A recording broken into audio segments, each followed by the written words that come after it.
Oi, turma, tudo bom? Vamos avançar aqui um pouquinho o conteúdo.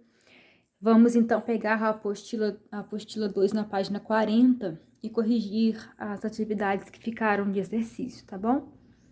Então, a questão 2 pediu o seguinte: na respiração celular, o oxigênio intervém. Vamos lembrar aqui, gente, da equação resumida da respiração celular. Nós resumimos a respiração celular aeróbica da seguinte forma, né? A glicose, que é C6H12O6, ela é quebrada, não é? E um de seus produtos une-se ao oxigênio para formar gás carbônico e água, e o que interessa aqui é o ATP. O objetivo da respiração é fazer energia. Tá desbalanceada, né? Mas o que é importante a gente saber para a biologia é o seguinte: nós vimos que a respiração celular ela tem 3 fases: a glicólise, o ciclo de Krebs e a cadeia respiratória. E ao longo desse processo há consumo e gasto de ATP e também produção. Nós vimos que a glicose, na verdade, ela é quebrada a gás carbônico. Os carbonos da molécula de glicose, eles acabam saindo do processo na forma de gás carbônico. E o oxigênio, que só entra lá no finalzinho da cadeia respiratória, ele vai se juntar com os hidrogênios e vai virar água, certo? Então, a pergunta foi: na respiração celular, o oxigênio intervém somente na glicólise? Não, ele aparece só na cadeia respiratória. Somente no ciclo de Krebs? Não, na cadeia respiratória. Somente como aceptor final de hidrogênios? Sim. O que é um aceptor? É um capturador, né? Por que que é? Porque o oxigênio entra lá na cadeia respiratória, o oxigênio entra no final da cadeia respiratória para se juntar com os H+, e aí eu formo água. Na glicólise, como aceptor final de hidrogênio, não é na glicólise, né, gente? É na cadeia respiratória. E não é na glicólise nem no ciclo de Krebs, é na cadeia respiratória.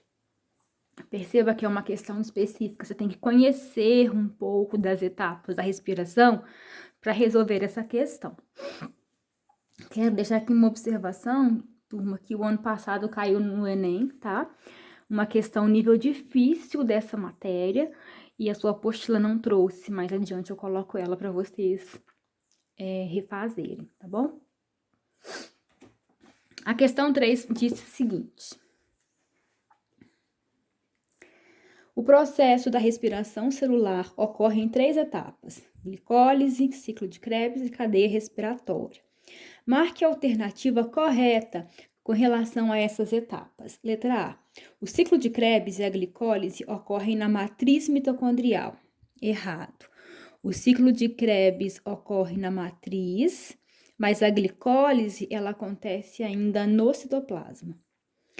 Letra B. No ciclo de Krebs, uma molécula de glicose é quebrada em 2 moléculas de ácido pirúvico. Gente, isso não é no ciclo de Krebs, é na glicólise. Na glicólise, uma molécula de glicose é quebrada a 2 moléculas de ácido pirúvico ou piruvato. Específica também, né? Tem que conhecer das etapas em detalhes para poder resolver a questão. C. Nas cristas mitocondriais, as cristas, né, gente, são aqueles ápices da mitocôndria, ó. Então, aqui é uma crista mitocondrial, aqui é outra, aqui é outra. Nas cristas mitocondriais, há transferência dos hidrogênios transportados pelo NAD e pelo FAD. Sim, NAD e FAD transportam hidrogênio, sim, lá para as cristas, através da cadeia respiratória, sim, levando à formação de água, sim. O NAD, lembra, vira NADH. O FAD, foca. O FAD vira FADH e esses Hs, eles são deixados lá nas cristas mitocondriais. Esses hidrogênios, então, eles se juntam com o oxigênio e vai virar água, Tá certinho a letra C. Vamos ver por que as outras estão erradas. A utilização de O2 se dá nas cristas mitocondriais, sim, lá na cadeia respiratória. Durante o ciclo de Krebs? Não. Durante a etapa da cadeia respiratória, não no ciclo de Krebs. A via glicolítica ocorre somente nos processos anaeróbios, enquanto o ciclo de Krebs ocorre nos processos aeróbios. Gente, a via glicolítica é a quebra da glicose.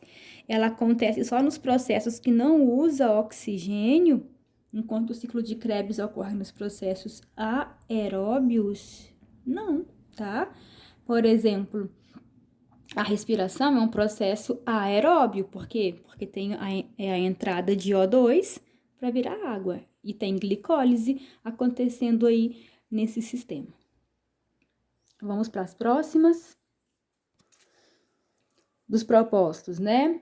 Número 1. Nos processos químicos que têm lugar na respiração aeróbia, há a produção de íons hidrogênio que, se acumulados, podem levar a célula a uma acidose. Isso é verdade. Quanto mais íons H+, se acumula, mais ácido, menor pH, né?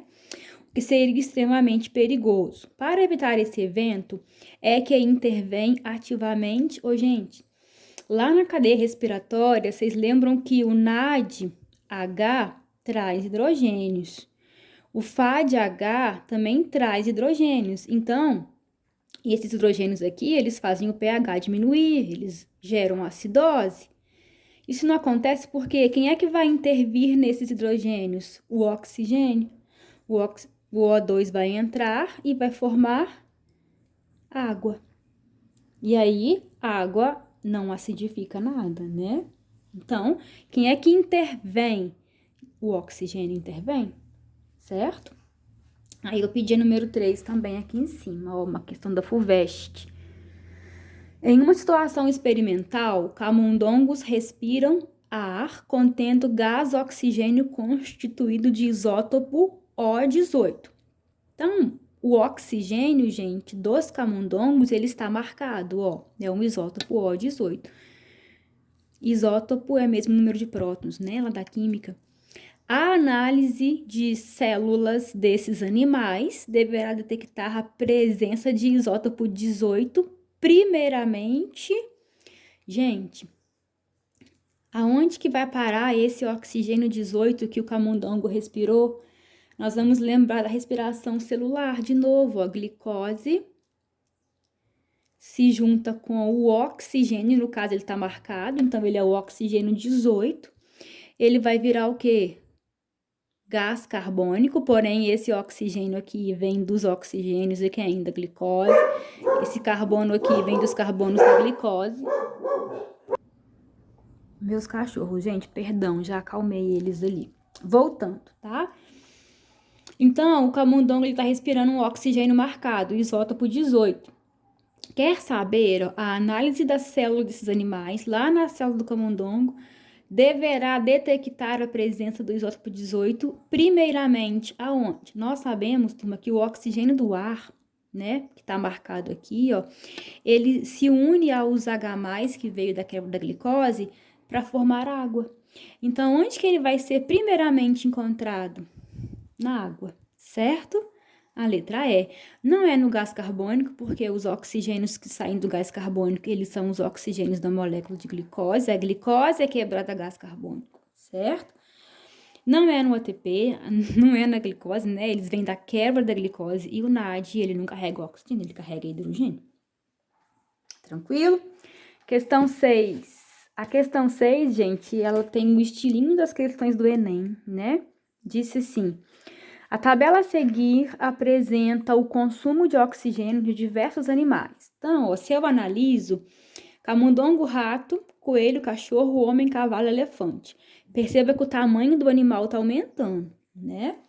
E o consumo... Eita, que cachorrada! E o consumo de oxigênio, ele está diminuindo, né, ó? Tá diminuindo. Então, o tamanho do animal aumenta, de camundongo, passando pelo rato, coelho, cachorro, homem, cavalo, elefante. E a quantidade de oxigênio diminui, ou seja, Quanto maior é o animal, menos oxigênio ele consome. Isso tá ligado a quê, gente? Gente, meus cachorros hoje estão terríveis. Tem que ameaçar dar banho pra eles calarem a boca. Voltando.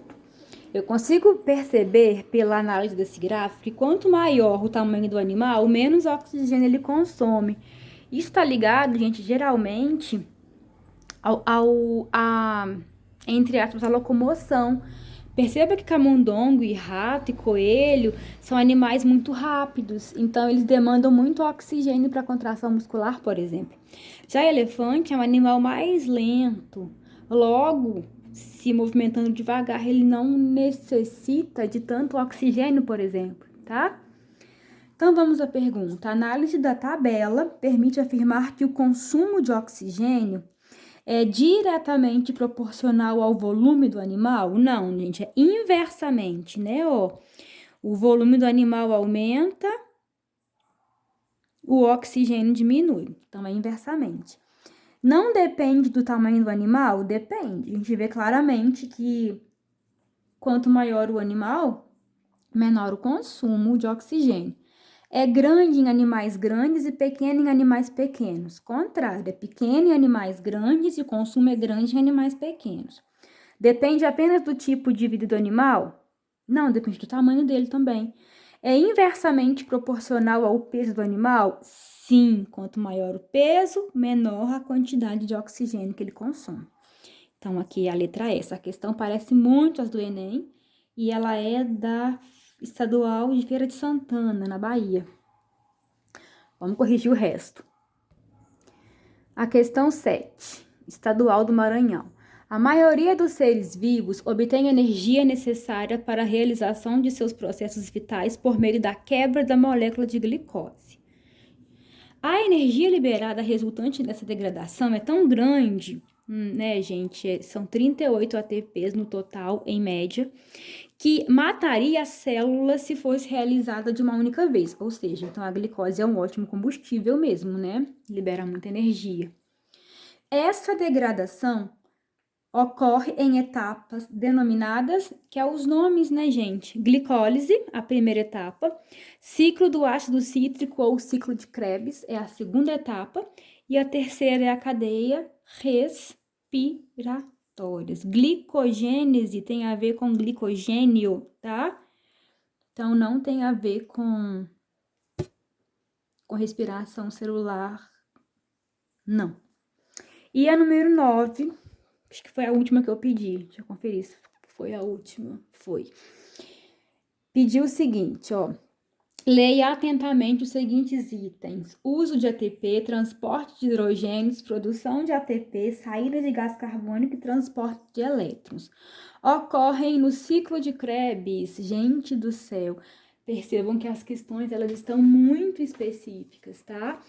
Como eu falei aí anteriormente, a que caiu no Enem também, no ano passado, ela era muito específica, ela era uma questão nível difícil.